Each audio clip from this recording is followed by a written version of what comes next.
नमस्कार, आप देख रहे हैं स्टार न्यूज प्लस और मैं हूं आपके साथ डॉली बाबरे। आइए नजर डालते हैं आज की कुछ खास खबरों की ओर। तब तक के लिए मेरे साथ बने रहिए लगातार। उत्तर प्रदेश के संभल जिले का एक ऐसा गांव जहां श्राद्ध पक्ष में ब्राह्मणों का आना है मना। यूं तो उत्तर प्रदेश किस्से कहानियों और राजा महाराजाओं की अनगिनत कथाओं से भरा पड़ा है। ऐसा ही कुछ अनूठी कहानी है उत्तर प्रदेश के संभल जिले के बहनोई मुख्यालय से महज 8 किलोमीटर की दूरी पर एक गांव है जिसका नाम है भगता नंगला। कहा जाता है कि एक किंवदंती कहानी के अनुसार इस गांव में श्राद्ध पक्ष के दिनों में ब्राह्मणों का गांव में आना सख्त मना है। गांव के निवासियों के अनुसार गांव में सैकड़ों वर्षों पूर्व पास के एक गांव से एक ब्राह्मणी गांव में श्राद्ध पक्ष के दिनों में भिक्षा मांगने आया करती थी। बताया जाता है कि रात गांव में बारिश हो जाने के कारण ब्राह्मणी को उसी गांव में रुकना पड़ा। सुबह होने पर ग्रामीणों के द्वारा दिए गए दान दक्षिणा लेने के बाद ब्राह्मणी वापस अपने घर पहुंची, जहां उसके पति ने उसे काफी डांट फटकार कर भगा दिया। ब्राह्मणों सारी बात बताई। कहा जाता है कि उस दिन से ही दिनों में ब्राह्मणों का इस गांव में श्राद्ध पक्ष के दिनों में आना सख्त मना है। स्टार न्यूज प्लस के लिए उत्तर प्रदेश के संभल से मोहित भारद्वाज की रिपोर्ट।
कहाँ के निवासी हैं? अच्छा, आपके गांव में श्राद्ध नहीं मानते हैं लोगों को। कहा जाता है कि जब तक श्राद्ध होते हैं जब तक पंडित जी का आना मना है। ये क्या कारण रहा है? ऐसी क्या परंपरा है आपके गांव हम में? लोग पंडितों को नहीं मानते। ये हमारी पुरानी परंपरा बड़े बूढ़ों के समाज से चली आ रही है। वो क्यों नहीं मानते हैं ये तो खास हमें नहीं मालूम। बड़ा हमारे बड़े बूढ़े पुरखा जो है वो बताते हैं कि हमारे यहाँ एक सायावादी की ब्राह्मणी थी। वो हमारे गांव में सालों के समय यहाँ आया करती थी। आने के बाद में बारिश होने के कारण शाम को वो पंडितानी हमारे गांव पर रुकी। रुकने के बाद में जो दान उसे दिया गया वो अपने घर लेके गई। ले जाने के बाद में पंडित जी ने उसे मारा फटकारा और डांट फटकार के उसे हमारे गांव को भेज दिया और उससे कहा कि तूने कोई गलत कर्म करने के उपरांत तू भगता नंगला रुकी, इस वजह से मैं तुझे अपने घर में नहीं रखना चाहता।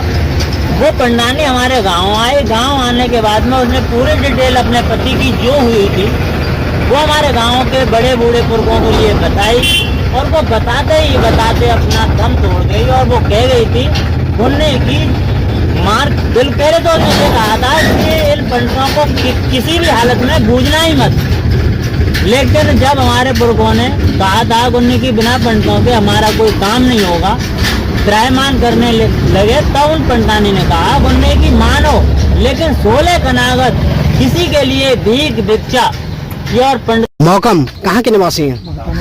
अच्छा, आपके गांव में बताया जा रहा है कि श्राद्ध नहीं मानते हैं, कनागत यानी नहीं मानते, ऐसी क्या परंपरा है, क्यों नहीं मानते, क्या कारण रहा? क्यों नहीं मानते? कनागत तो मानते हैं।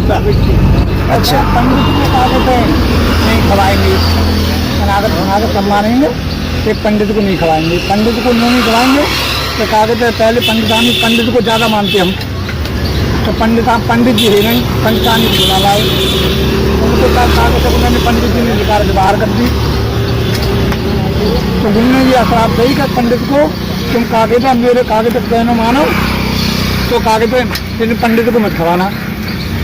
तभी से नहीं खिलाते हैं। हाँ, तो वो पंडितानी ये थी कि खत्म हो गई। खत्म हो गई। क्या नाम है? कहाँ के निवासी हैं? अच्छा, बताया जा रहा है आपके गांव में श्राद्ध नहीं होते यानी कनागत नहीं किए जाते, इसकी क्या परंपरा रही है, क्या मानते हैं आप?